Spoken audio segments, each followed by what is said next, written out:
जय हिंद सहकारी विद्यार्थियों को, मैं संजीव सिंह, आप सबका स्वागत है आरबी द विजन पर।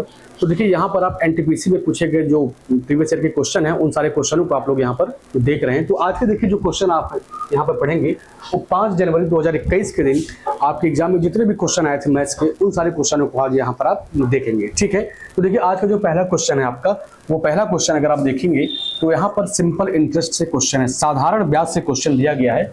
तो इन क्वेश्चनों को अगर आप देखेंगे तो यहाँ पे लिखा है किसी धनराशि पर 2 वर्ष के लिए 10% पर चक्रवृद्धि ब्याज और साधारण ब्याज का जो अंतर है वह कितना है, वह 50 रुपया है। तो पूछ रहा है वह धनराशि ज्ञात कीजिए। तो कभी कभी देखिए एग्जाम में 2 वर्ष का देता है, 3 वर्ष का देता है, बस एग्जाम में यही दोनों पूछा जाता है। लेकिन अगर मान लीजिए आपके एग्जाम में मेरे भाई 4 वर्ष का दे दिया जाए, 5 वर्ष का दे दिया जाए, तो आप क्या करेंगे? 4 वर्ष 5 वर्ष नहीं, अगर 50 वर्ष भी अगर दिया रहेगा तो भी आप निकाल लेंगे। इसका एक तरीका होता है, लेकिन उसमें बहुत डिटेल में समझाना पड़ेगा आपको हमें, तो उसको हम लोग यहाँ पर नहीं, जब चैप्टर वाइज हम लोग सारी चीज़ें पढ़ेंगे, जैसे सिंपल इंटरेस्ट और सीआई के बारे में, चक्रवृद्धि ब्याज के बारे में, तो वहाँ पर आपको मैं बताऊंगा। फिलहाल आज इस क्वेश्चन का आंसर आपको जानना है, तो इसका एक तरीका होता है, उस तरीके से आप क्वेश्चन का आंसर दे लेंगे। देखिए तरीका क्या है आपका, d बराबर होता है पी आर स्क्वायर बटे 100 का स्क्वायर। d बराबर होता है पी आर स्क्वायर बटे यहाँ पर 100 का स्क्वायर होता है। ठीक है, अच्छा d क्या है, यहाँ पर एसआई और सीआई का जो अंतर होता है वही क्या है, d है। तो d कितना है, 50 रुपया है। प्रिंसिपल आपको नहीं पता है, प्रिंसिपल को p ही रहने दीजिए। रेट कितना दिया है, 10% दिया है, तो r का स्क्वायर है, अगर 10 का स्क्वायर करेंगे तो मेरे भाई 100 हो जाएगा। और नीचे क्या है, 100 का स्क्वायर है, मतलब 100 गुणे 100 कितना हो जाएगा, ये 100 इंटू 100 हो जाएगा। और एक 100 से एक 100 कैंसिल हो जाएगा। अगर 100 से आप यहाँ पर क्रॉस मल्टीप्लाई करेंगे तो p बराबर क्या आ जाएगा, 5000। p बराबर क्या आ जाएगा, 5000 आ जाएगा। और ऑप्शन में देखेंगे तो ऑप्शन आपका पहला सही हो जाएगा, ऑप्शन आपका पहला सही हो जाएगा। तो इस शॉर्टकट को आप याद रखिएगा, बहुत इंपॉर्टेंट है, समय कम लगता है इस तरीके से अगर आप क्वेश्चन को सॉल्व करेंगे तो। लेकिन जब हम लोग चैप्टर वाइज चीजें पढ़ेंगे तो आपको मैं एक ऐसा फार्मूला बताऊंगा, चाहे 2 वर्ष का हो, चाहे 3 वर्ष का हो, चाहे 5 वर्ष का हो, चाहे 50 वर्ष का हो, चाहे 100 वर्ष का हो, वर्षों का कोई इसमें मतलब ही नहीं है। उस फॉर्मेट से आप कितने भी वर्ष का अंतर दिया रहेगा, बड़े आराम से क्वेश्चन का आंसर आप दे लेंगे। देखिए सेकंड क्वेश्चन यहाँ पर दिया हुआ है, देखिए दी गई आकृति में एंगल दिया है A B D equal to कितना है, 55 है। देखिए ए बी डी, अगर ए बी डी की बात करें तो ये वाला जो एंगल है आपका, ये वाला एंगल, मैं कलर चेंज कर दे रहा हूँ आपको आसानी होगा, ध्यान से देखते रहिएगा। यहाँ पर जो ये वाला एंगल दिया है ये कितना दिया है, ये दिया है 55। ठीक है, उसके बाद देखा जाए तो ए सी डी ये वाला जो एंगल दिया है ये कितना दिया है, 30 दिया है। चलिए, और उसके बाद दिया है बी ए सी, तो BAC ये वाला एंगल कितना दिया है आपका, ये वाला एंगल दिया है y डिग्री। पूछा है आपसे BDC बराबर x, BDC ये वाला जो एंगल है मेरे भाई यह x डिग्री है। तो क्वेश्चन जो पूछ रहा है x माइनस वाई का मान क्या होगा, x माइनस वाई का मान क्या होगा। तो जब कभी भी इस तरह से फिगर आपके सामने आएगा तो इसका तरीका क्या है, जो x बराबर होता है, जो x बराबर होता है यह किसके बराबर होता है, तो इन तीनों एंगल के बराबर होता है। ये तीनों एंगल अगर देखेंगे आप तो 55 डिग्री ये हो गया, और यहाँ पर देखेंगे कि ये y डिग्री हो गया, और यहाँ पर ये है 30। ठीक है, इन तीनों को जोड़ दीजिए और x के बराबर हो जाता है। इस y को अगर आप इधर ट्रांसफर करेंगे यहाँ पर क्या हो जाएगा, x माइनस वाई डिग्री। यह किसके बराबर हो जाएगा, 55 और 30 जोड़ेंगे तो कितना आएगा, 85 आएगा। भाई 55 और 30 कितना हो जाएगा, 85 हो जाएगा। तो इसका जो आंसर आएगा 85, और ऑप्शन देखेंगे तो ऑप्शन आपका सी करेक्ट हो जाएगा। बस तरीका क्या है कि इसको आप जरूर याद रखिएगा। भाई ये वाला एंगल जो भी है, ये वाला एंगल जो भी है वह इन तीनों एंगल के योग के बराबर होगा। तो यहाँ पर ये 55 था, ये y था, ये 30 था, इन सबको जोड़ेंगे तो क्या आएगा, इसके x के बराबर आ जाएगा। ठीक है, चलिए अगला क्वेश्चन देखिएगा। अगला क्वेश्चन यहाँ पर देखिए लिखा है साइन 15 डिग्री का मान। तो भाई साइन 15 का मान किसी को पता नहीं रहता, लेकिन भाई पता क्या रहता है आपको, 0 डिग्री का मतलब पता रहता है एंगल क्या होगा। उसके बाद अगर देखिए 30 का याद रहता है, 45 का आपको याद होगा, 60 का याद होगा, 90 का याद होगा। लेकिन अब कोई आपसे पूछ दे कि 15 का क्या होगा, या अगर आपसे पूछ दे 35 का क्या होगा, तो बताना बड़ा मुश्किल हो जाता है। लेकिन हम लोग क्या करते हैं कि जो हमको याद है हम इन्हीं की सहायता से हम इसको भी निकाल लेंगे। अब करना क्या है, यही देखते रहिए आप। इसको निकालने के कई तरीके होते हैं। अगर आपको 15 बताना है तो आप लिख सकते हैं इसको कितना, इस साइन अगर 45 में से अगर मैं 30 कम कर दूं तो क्या आएगा, 15 ही आएगा। ठीक है, ऐसे कर लीजिएगा। या तो आप साइन 60 में से 45 कम कर दें तो भी आपका 15 आएगा। तो इन दोनों तरीकों को आप याद रखिएगा कि हमको जो जो एंगल याद रहता है उन्हीं को ऐसा हम सेट करें, ऐसा बैलेंस करें कि जो यहाँ पर एंगल पूछा गया है उसके बराबर हो जाना चाहिए। अब यहाँ पर इसमें होता है फार्मूला, जैसे अगर इसको मान लीजिए ए है, ये एंगल ए है और ये एंगल क्या है, बी है, तो एक फार्मूला आपका होता है, इंटर में पढ़े होंगे आप, साइन ए माइनस बी। साइन ए माइनस बी, अगर ये फार्मूला भी अगर आपको याद नहीं है तब क्वेश्चन का आंसर आप नहीं दे पाएंगे। ठीक है, तो जब आपको ट्रिग्नोमेट्री डिटेल में पढ़ाया जाएगा तो सारे एंगल को आपको यहाँ पर नोट करा दिया जाएगा, लिखवा दिया जाएगा, आप उसको अच्छे से देख लीजिए। अब देखिए यहाँ पर दिया है कि साइन 15 अगर बताना है मुझे तो मैं लिख देता हूँ साइन 45 में से अगर आप 30 कम कर देंगे तो यह किसके बराबर होगा, यह साइन 15 के ही बराबर होगा, साइन 15 के ही बराबर होगा। अगर इसको थोड़ी देर के लिए आप मान लीजिए कि साइन ए है, इस क्या है आपका साइन ए है और ये आपका बी है, तो साइन ए माइनस बी क्या होता है, sign A cos B minus cos A sine B. ठीक है, बस यही आपका फार्मूला है। अब ए बी को अपने हिसाब से आप इसमें एडजस्ट कर लीजिए। अगर मान लीजिए मैं इसको मान लूँ ए है और ये कितना है आपका बी है, तो यहाँ पे फार्मूले में क्या लिखेंगे आप लिखेंगे साइन ए, तो हो जाएगा साइन 45, साइन 45 और फिर लिखेंगे आप कॉस बी, तो कॉस बी का क्या है कॉस 30 माइनस कॉस ए, तो लिखेंगे आप कॉस 45 इंटू साइन बी, तो साइन 30 हो जाएगा। ठीक है, अब ये जितने भी एंगल लिखे सब एंगल आपको पता होगा। तो साइन 45 का क्या होता है, ये होता है 1/√2, क्या होता है 1/√2। कॉस 30 का देखेंगे तो कड़ी में 3/2। ठीक है, यहाँ पर देखिए कॉस 45 का क्या होता है 1/√2 और साइन 30 का क्या होता है 1/2। तो जो आपका बेस है ये 2 इंटू √2 यहाँ पर है, 2 इंटू √2 यहाँ पर। जब बेस आपके बराबर होते हैं, अगर पॉजिटिव साइन रहेगा तो वैल्यू जुड़ जाएंगे और निगेटिव रहेगा तो क्या होगा, वैल्यू आपका घट जाएगा। लेकिन यहाँ पर निगेटिव लिखा है तो आप क्या लिखेंगे √3 माइनस 1/2√2। यही आपके सवाल का आंसर हो जाएगा। आंसर मैच करा लीजिए, क्या लिखेंगे √3 माइनस 1, तो √3 माइनस 1/2√2 देखेंगे तो आंसर आपका क्या आएगा, आंसर आपका डी आएगा। थोड़ा सा ऑप्शन आगे पीछे घबराइएगा मत, ये वैल्यू यहाँ रहेगा, ये वैल्यू यहाँ रहेगा, कोई दिक्कत नहीं है। ठीक है, चलिए आगे देखिए अगला क्वेश्चन। अब यहाँ पर देखिएगा ये क्वेश्चन अगर आप देखें तो इसमें लगा है पॉइंट, और जो पॉइंट लगा है अगर पॉइंट को आप इग्नोर कर दिए थोड़ी देर के लिए, मान लीजिए पॉइंट आप नहीं लगा है, ये किसी का स्क्वायर है और ये भी क्या है किसी का स्क्वायर है। तो चलिए आइए सेट करते हैं। यहाँ पर लिखा है 36.1 और यहाँ पर लिखा है 102.4। अगर मैं पॉइंट को हटाना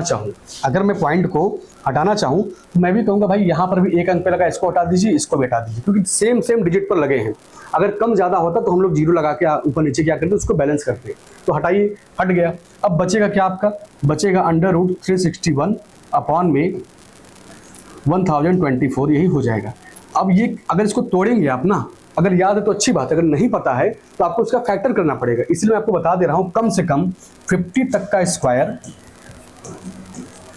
और 25 तक आप क्यूब जरूर याद कर लीजिएगा। अगर ये आपको याद रहेगा, अगर ये आपको इतना याद रहेगा तो कैलकुलेशन में आपको बहुत कम समय लगेगा। अगर इसको आप देखेंगे तो ये 19 का स्क्वायर है, तो 19 क्या होगा, रूट के बाहर आ जाएगा। और यहाँ पर अगर आप देखें तो 32 का स्क्वायर है, तो यहाँ पे क्या आएगा 32।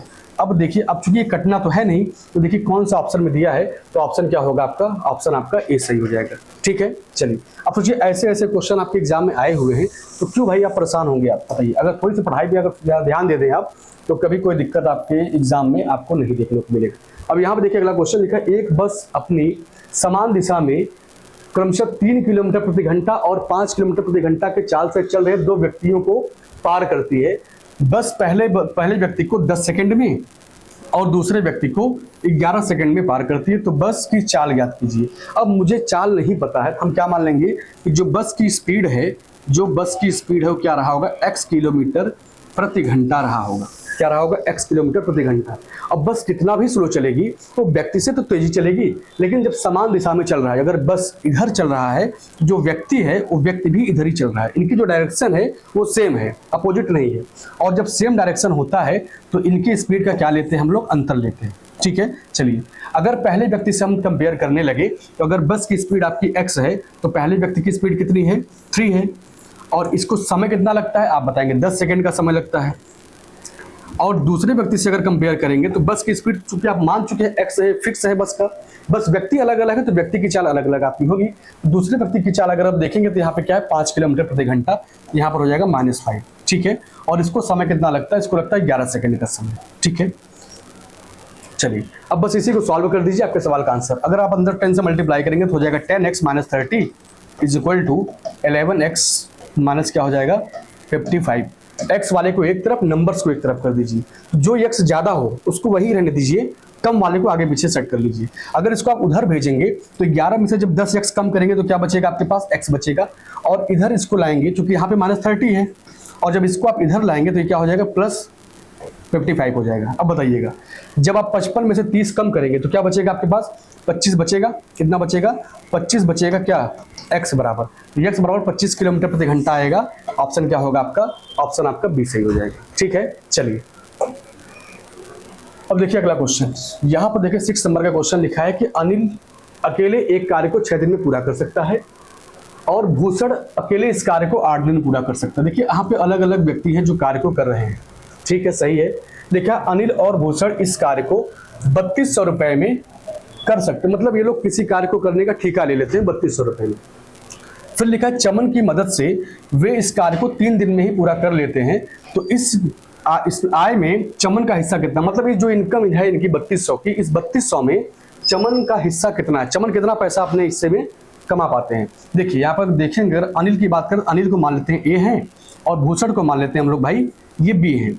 लेकिन जब अनिल और भूषण के साथ यहाँ पर चमन जब आ जाते हैं तो कार्य 3 ही दिन पूरा होता है। आप लिख दीजिए अमन नहीं, अनिल हैं, भूषण हैं और इनके साथ चमन आ गए तो चमन को मान लेते हैं सी। यहाँ पर तीनों व्यक्ति मिल चुके हैं। अब यहाँ पर इनके जो समय लग रहे हैं उस समय को देख लीजिए। इन लोगों को लगता है 6 दिन, इसको लगता है 8 दिन, लेकिन जब तीनों मिल जाते हैं तो इनको लगता है 3 दिन। अब इस क्वेश्चन में कहीं पर भी दिया नहीं कि किस कार्य को करते हैं, कार्य के बारे में कोई जानकारी नहीं है आपको। तो क्या करिएगा, जितने जितने समय में ये लोग कार्य करते हैं उसका एलसीएम ले लीजिएगा। तो अगर आप एक ऐसा संख्या सोचिए जो 6 से भी डिवाइड हो जाए, 8 से भी डिवाइड हो जाए और 3 से भी डिवाइड हो जाए, तो क्या लेंगे आप 24 ले लीजिए। अगर आप 24 में 6 से भाग देंगे तो क्या आएगा, यहाँ पर 4 आएगा। अगर 24 में आप 8 से भाग देंगे तो यहाँ पर क्या आएगा मेरे भाई 3 आ जाएगा। और यहाँ पर देखेंगे तो आ जाएगा 8। अब एक बात बताइए मुझे, अगर अनिल पर डे 4 काम करते हैं तो अनिल चाहे अकेले काम करे या किसी के साथ काम करे, उनकी क्षमता चूंकि 4 है तो 4 ही काम करेंगे, ऐसा नहीं किसी को देख कर काम ज्यादा कम कर देंगे। तो यहाँ पर क्या करेंगे, 4 काम करेंगे, ठीक है। अगर भूषण की बात करें तो भूषण भी 3 काम कर रहे हैं, लेकिन जो मेरे पास डाटा है वो कह रहा है कि तीनों जब मिलकर करते हैं तो भाई 8 काम करते हैं। हमने कहा यही दोनों मिलकर 7 कर चुके हैं, इसका मतलब भूषण अगर काम करेंगे तो 1 काम करेंगे, भूषण जब काम करेंगे तो 1 काम करेंगे। अब बताइएगा पूछा किसका है, पूछा है किसका भाई, अच्छा भूषण नहीं चमन। अगर चमन की बात करें, चमन का पूछा है, चमन का क्षमता कितना है 1 काम करने का, चमन काम करते हैं 1।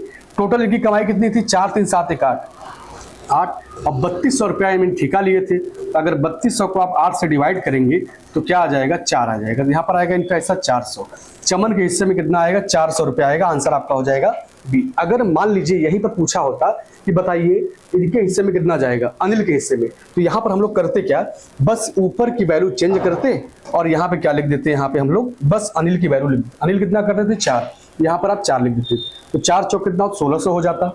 तो यहाँ पर क्या आता, 1600 आता किसका, इनका आता अनिल का। अगर मान लीजिए भूषण का पूछ देता तो भूषण कितना करते थे 3, यहाँ पर लिखते 3, तो 400 में 3 से गुणा करते आता 1200। तो जिस भी व्यक्ति का आप निकालना चाहेंगे, बस यहाँ पर जो ऊपर वाले वैल्यू इसको आप बदलते रहिएगा, जिसका पूछेगा उसको उठाकर रख दीजिएगा, आराम से क्वेश्चन का आंसर आप देकर आगे बढ़ जाएंगे, ठीक है। चलिए अब यहाँ पर देखिए 7 नंबर का क्वेश्चन लिखा, दी गई तालिका में एक छात्रावास में विभिन्न भाषाएं बोली जाती हैं, तो पहले तो बोले जाने छात्रों की संख्या को दर्शाएगा। देखिए ठीक, कोई विद्यालय है, कोई यहाँ पर छात्रावास है, यहाँ पर अलग अलग भाषाएं बोली जाती हैं, जैसे अंग्रेजी है, हिंदी है, मराठी है, तमिल है, बंगाली है। और यहाँ पर अगर टोटल इनको देखेंगे आप तो 25, 22, 12, 9, 4 सबको जोड़ने पर क्या आ रहा है, 72 आ रहा है। सबको जोड़ने पर कितना आ रहा है, 72 आ रहा है। तो पूछा जा रहा है कि वह कौन सी भाषा है जो छात्रावास में रहने वाले 3 में से कम एक छात्र द्वारा जरूर बोली जाती हो। तो भाई देखिए टोटल कितना था आपका यहाँ पर 72 लोग यहाँ पर हैं जो ऐसे ऐसे भाषा बोलते हैं। भाई देखिए हिंदी बोलने वाले 25 लोग हैं, अंग्रेजी बोलने वाले क्या है 22 लोग हैं। ऐसे ऐसे सबका डाटा दिया हुआ है और कह रहा कम से कम 3 लोगों को होना चाहिए भाई। तो 3 से अगर डिवाइड करेंगे तो क्या आएगा 24 आएगा। अब देखिए ऐसा कौन सा भाषा है जो 24 से ज़्यादा है, तो आप क्या बताएंगे, केवल एक ही है, कौन सा, हिंदी वाला है। तो हिंदी वाले में देखिए ऑप्शन में दिया होगा, ऑप्शन क्या हो जाएगा आपका, ऑप्शन आपका सी करेक्ट हो जाएगा। ठीक है, चलिए आगे बढ़ते हैं अगले क्वेश्चन पर। अगला क्वेश्चन देखिएगा, अगला क्वेश्चन देखिएगा यहाँ पर 8 नंबर का। अब यहाँ पे देखिए कोई आकृति दिया गया है, पूछा है इनके फलकों का पृष्ठीय क्षेत्रफल क्या होगा। पृष्ठीय क्षेत्रफल का मतलब होता है कि जो इनका एरिया आपको दिख रहा है, क्योंकि ये एक 3D फिगर है। ये क्या है आपका 3D फिगर है, मतलब जैसा आगे है, अगर इस फिगर को हम देखें तो पीछे का मैं कल्पना कर सकता हूं कि भाई इसके पीछे कैसा होगा।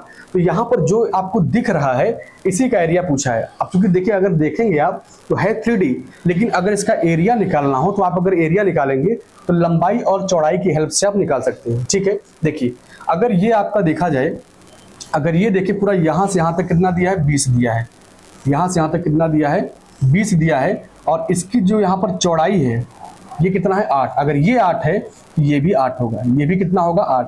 तो मैं अगर यहाँ पे लिख दूँ तो 20 गुणे 8, क्या लिख दूँ, या तो एक काम करिए वहाँ ना लिखिए, अब इसको और इधर लिखिए, यहाँ पर लिखिए, क्या लिखेंगे आप 20 गुणे 8। ठीक है, मतलब यहाँ से लेकर यहाँ तक का एरिया आप निकाल सकते हैं।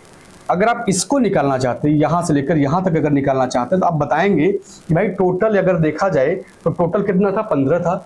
अगर ये वाला 8 है तो यहाँ पे ये भी 8 होगा, तो बचेगा कितना आपका, आप बताएंगे 7 बचेगा, क्योंकि टोटल अगर यहाँ पर कितना है 15 है, 8 अगर आप निकाल लेंगे तो बचेगा कितना आपके पास 7 बचेगा। ठीक है, और ये चौड़ाई देखिए कितना है, अगर ये 7 है तो ये भी 7 होगा, तो यहाँ पर ही हो जाएगा 7 गुणे 7। ठीक है, चलिए अब देखिए ध्यान से, अगर ये वाला 8 है तो ये भी कितना होगा, ये भी 8 होगा। अगर ये 8 है तो ये भी 8 होगा, बताइएगा, अगर ये 8 है तो ये भी 8 होगा, और ये 7 है तो ये भी 7 होगा। तो यहाँ पे क्या लिखेंगे आप 8 गुणे 7 लिख दीजिए, 8 गुणे 7 हो जाएगा। उसके बाद और सोचिए, अब बचा नीचे वाला, आप बताइएगा ये कितना है 7 है, और ये कितना है, आप देख रहे हैं कि ये वाला कितना है आपका 8 है, तो ये हो जाएगा 7 गुणे 8। ठीक है, लेकिन ज़्यादा तो नहीं हो जाए भाई, हाँ ये 7 है, हाँ ठीक है ठीक, 7 गुणे 8। अब बचा क्या आपके पास, बचा है अभी ये वाला बचा है आपका। अब बताइएगा टोटल लेंथ कितना था आपका 20 था। इस 20 में अगर आप देखें, 20 में देखें तो 7 माइनस हो चुका है, क्योंकि अगर ये 7 है तो पूरा यहाँ से यहाँ तक इस चौड़ाई 7 ही होगा।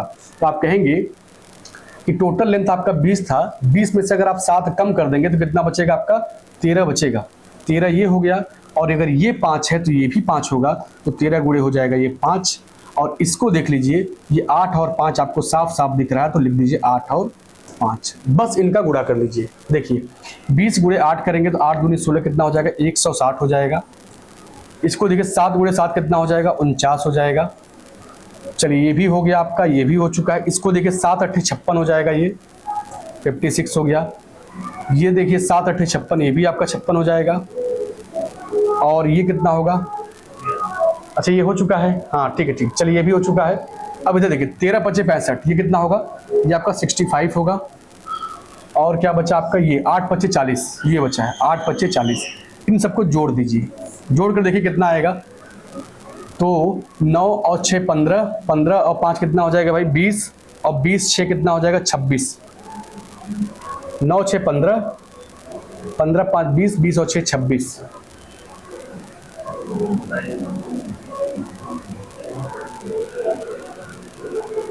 लास्ट में तो कुछ बचा ही नहीं है। एक बार देख लीजिए यहाँ पे 8 गुणे 5, ये सही है 8 5। ये अगर 20 है तो ये लेंथ अगर आपकी 8 है तो ये भी 8 होगा, 20 गुणे 8 ये भी सही है। और इस पर देखिए नज़र डालते हैं, यहाँ पर अगर टोटल देखा जाए तो ये 15 है। 15 में से अगर 8 आप कम करेंगे तो बचेगा कितना आपका 7 बचेगा। और ये 7 है तो यहाँ पर ये 7 गुणे 7 ये भी सही है। इसको देखिए ये 7 है,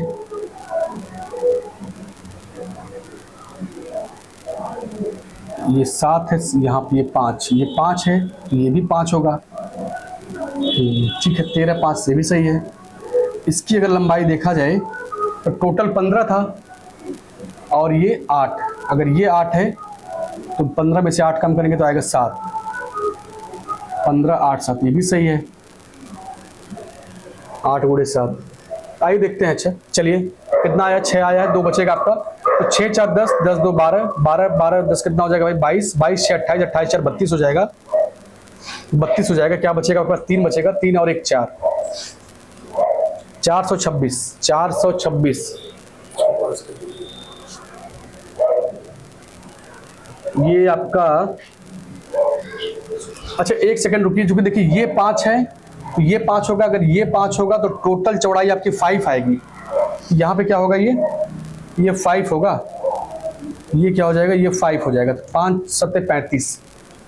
तो हम लोग जहाँ 40 लिखे थे, 8 7 56, जहाँ 56 लिखे थे वहाँ पे क्या करेंगे? अब 35 कर देते हैं। चलिए इसको हटाइए और यहाँ पे लिख दीजिए कितना? 7 5 35। अब जोड़िए भाई, कितना आएगा? अब जोड़ते हैं एक बार फिर से। तो 9 और 6 15, 15 और कितना हो जाएगा? 10, 15 10 कितना हो जाएगा? 25।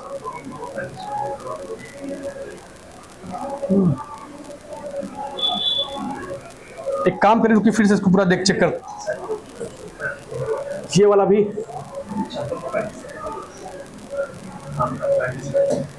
तब ये भी चेंज होगा, क्योंकि अगर ये 5 है तो यहाँ पर ये भी 5 होगा। 7 गुणे 5, ये भी 35 हो जाएगा। सब सही है। तब इसके बाद देखिए 5 5 10 5 15, 15 और 9 कितना हो जाएगा? 24 हो जाएगा। 15 और 9 कितना हो जाएगा? यहाँ पर 24 हो गया। कितना बचा आपके पास? 2 बचा है। 6 4 10, 10 3 13, 13 3 16, 16 और 9 कितना हो जाएगा? 16 9 सॉरी 16 और 6 हो जाएगा 22, 22 और 4 हो जाएगा 26, 26 2 28। 2 बचेगा आपके पास, तो 2 और 1 3, 384 आएगा। 384 ऑप्शन आपका क्या होगा? बी सही होगा।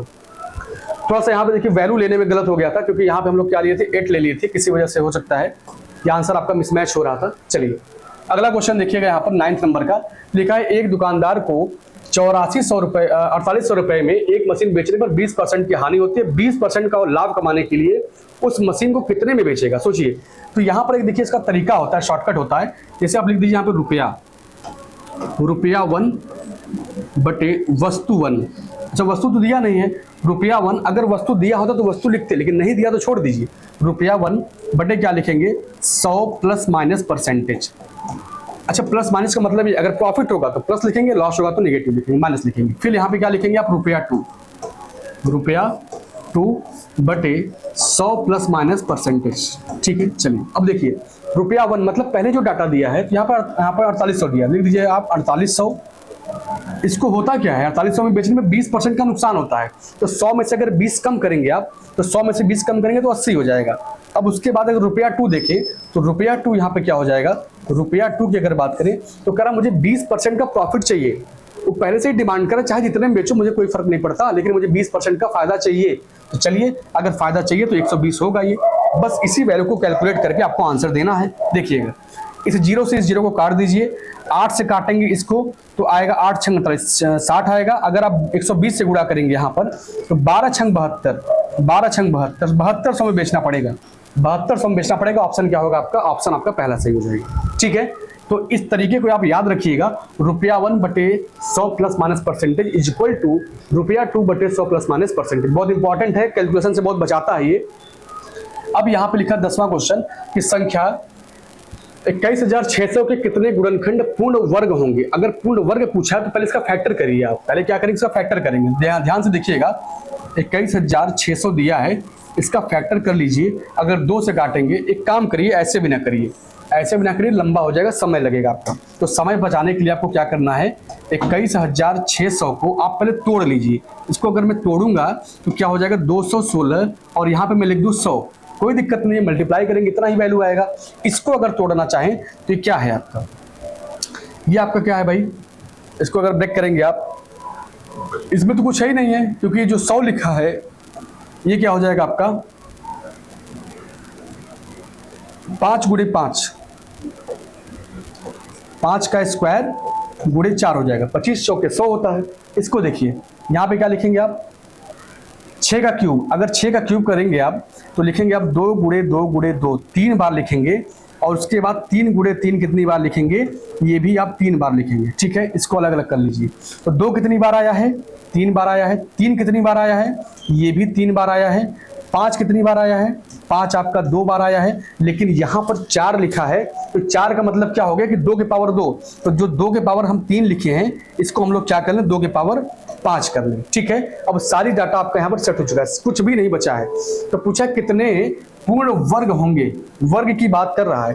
तो 2 में अगर हम यहाँ पावर देखा जाए 5 है, अगर 5 में आप 2 से भाग देंगे तो कितना आएगा, आएगा 2। इसी को आपको इसी की जरूरत है आपको, इसको साइड में लेके चलिएगा। अगर आप यहाँ पर देखिएगा, यहाँ पे क्या लिखा है, 3 के पावर 3 होगा, यहाँ पर 1 2 3, 3 के पावर क्या होगा, यहाँ पर 3 के पावर 3 होगा। तो अगर 3 में अगर आप 2 से भाग देंगे तो क्या आएगा, 1 आएगा। अगर यहाँ पे क्या लिखा है 2, 5 कितनी बार है, 2 है, तो अगर 2 में 2 से भाग देंगे तो कितनी बार जाएगा, 1 बार जाएगा। इसको आप लिख लीजिए और इसी में एक एक ऐड कर दीजिएगा, 2 + 1, और यहाँ पे क्या है 1 + 1 और 1 + 1, तो 2 और 1 क्या हो जाएगा, 3 × 2 × 2, 3 दूनी 6, 6 दूनी 12, 12 आंसर आएगा आपका। क्या आएगा, 12 आंसर आएगा, ऑप्शन आपका बी सही हो जाएगा। ठीक है, 12 आंसर आएगा, ऑप्शन आपका बी सही हो जाएगा। ठीक है, चलिए आगे बढ़ते हैं अगले क्वेश्चन पर।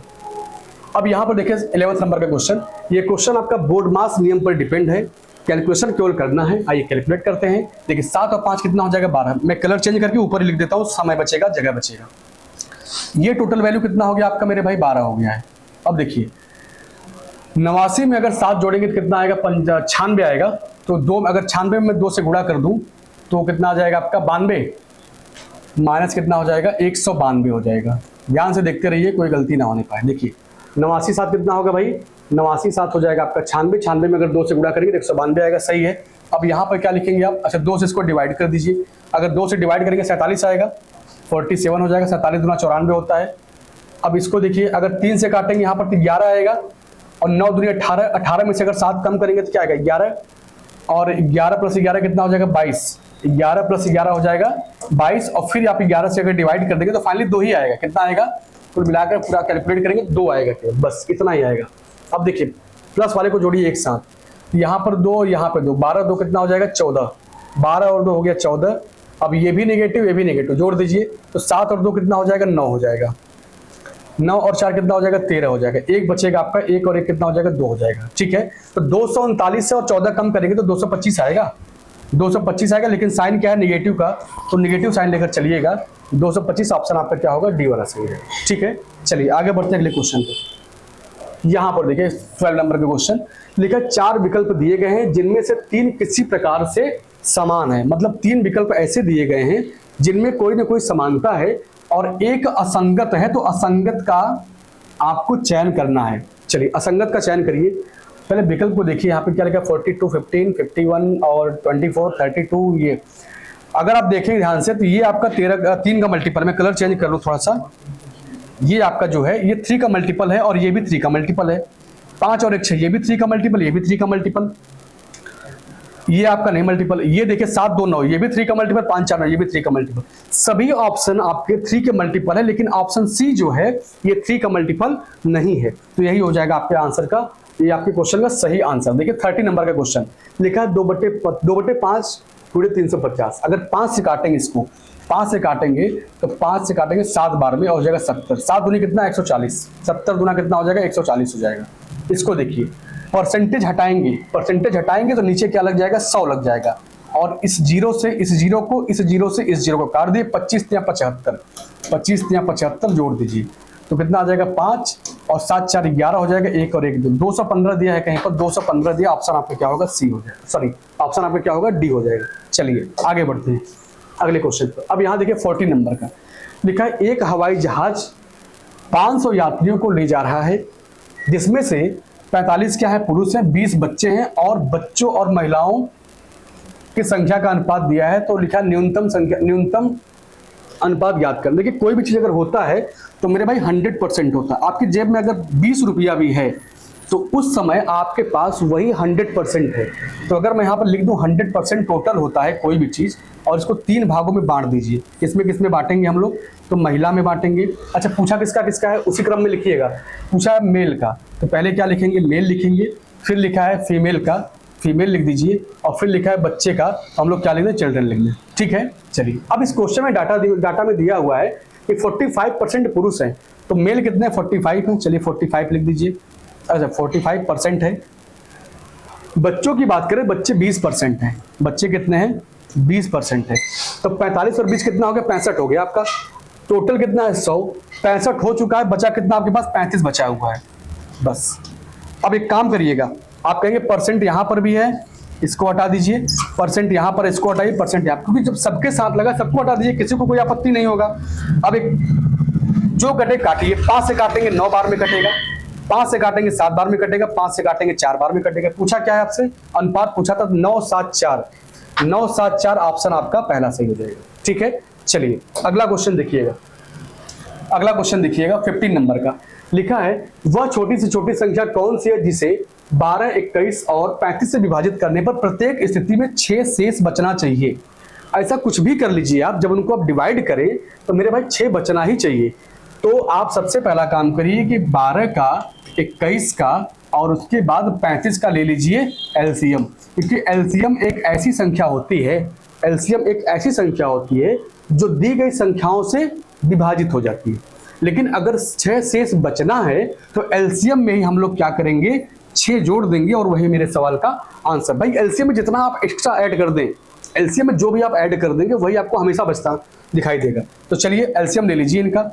अब इसका ऐसा फैक्टर करिए कि 2 2 के मल्टीपल 3 3 में 5 5 में सब टूट जाए। इसको आप क्या लिख सकते हैं? इसको लिख सकते हैं आप 4 गुणे 3, 4 गुणे 3 हो जाएगा। इसको क्या लिखेंगे आप? 3 गुणे 7 हो जाएगा। और यहाँ पे देखेंगे 7 गुणे 5। तो हमने देखा कि भाई 2 2 के अगर मल्टीपल में तोड़ेंगे, सबसे छोटा 2 2 है, तो 2 में क्या मिलेगा आपको? 4 मिल जाएगा। 2 2 के मल्टीपल में देखेंगे तो 4 मिल जाएगा। 3 3 में देखेंगे तो क्या मिलेगा आपको? केवल 3 मिलेगा। 5 5 में केवल 5 ही है। 7 7 में केवल 7 है। मतलब अब इसके अलावा कोई ऐसा इसमें कुछ बच नहीं रहा है। तो देखिएगा 4 3 12, 12 25 60 और 60 में अगर 7 से गुणा कर दें, 7 6 42, 420 आएगा। कितना आएगा? 420। लेकिन 420 ये आपका क्या है? एलसीएम है। और एलसीएम जो होता है वह दी गई संख्याओं से डिवाइड होता है। तो 420 जो है वो 12 से भी कटेगा, 21 से भी कटेगा, 35 से भी कटेगा। लेकिन 6 शेष बचने की बात कर रहा है, तो इसी एलसीएम में 6 जोड़ दीजिए तो ये हो जाएगा 426। 426 क्या दिया है ऑप्शन में? 426 ऑप्शन डी में दिया है। तो यही आपके सवाल का सही आंसर हो जाएगा। ठीक है, तो चलिए अगला क्वेश्चन देखिए यहाँ पर क्या दिया है। यहाँ पर 16 नंबर का क्वेश्चन देखिएगा। यहाँ पर लिखा है साइन 45 प्लस ए माइनस कॉस 45 माइनस ए दिया है। तो क्या है? इसका मान ज्ञात कीजिए। आपको मैं एक बात बता दूं कि अगर साइन 90 माइनस थीटा दिया है तो ये क्या होता है? कॉस थीटा के बराबर होता है। या कॉस 90 माइनस थीटा दिया हो तो ये होता है साइन थीटा के बराबर। ये होता है साइन थीटा के बराबर। यहाँ पर जो एंगल है ना, एक बार प्लस में दिया है, एक बार माइनस में दिया है। तो हम लोगों को क्या करना है? ऐसा करें कि एंगल इनके आपस में सेम सेम हो जाए। एंगल अगर सेम हो जाएगा तो चीजें बहुत कुछ वहीं पर सॉल्व हो जाएंगी। तो अगर मैं इसको लिखना चाहूँ यहीं पर, अगर मैं इसको लिखना चाहूँ तो जहां पर ये लिखा हुआ है इसको मैं लिख सकता हूँ साइन 90 माइनस 45 माइनस ए, क्योंकि हमको पता है कि साइन 90 माइनस थीटा बराबर होता है कॉस थीटा। फिर आपको यही वैल्यू मिल जाएगा, कोई दिक्कत नहीं है। तो देख लीजिए यहाँ पे क्या लिखेंगे आप? साइन 45 प्लस ए, और अगर 90 में से 45 कम करेंगे ये क्या हो जाएगा आपका? ये हो जाएगा आपका माइनस, ये हो जाएगा माइनस साइन 45 प्लस ए। अब बताइएगा, एक बार यही वैल्यू आपका प्लस में है और एक बार यही वैल्यू आपका माइनस में है, तो दोनों क्या होंगे? कैंसिल होंगे। और आपके सवाल का जो आंसर आएगा वो आंसर मेरे भाई 0 आएगा। और ऑप्शन में दिया भी है 0 आंसर आपके सवाल का सही है। ठीक है, तो चलिए आज के लिए इतना ही। बाकी इसके आगे जो भी क्वेश्चन होंगे हम लोग क्या करेंगे? नेक्स्ट क्लास में फिर आगे उसको देखेंगे। ठीक है, थैंक यू सभी को।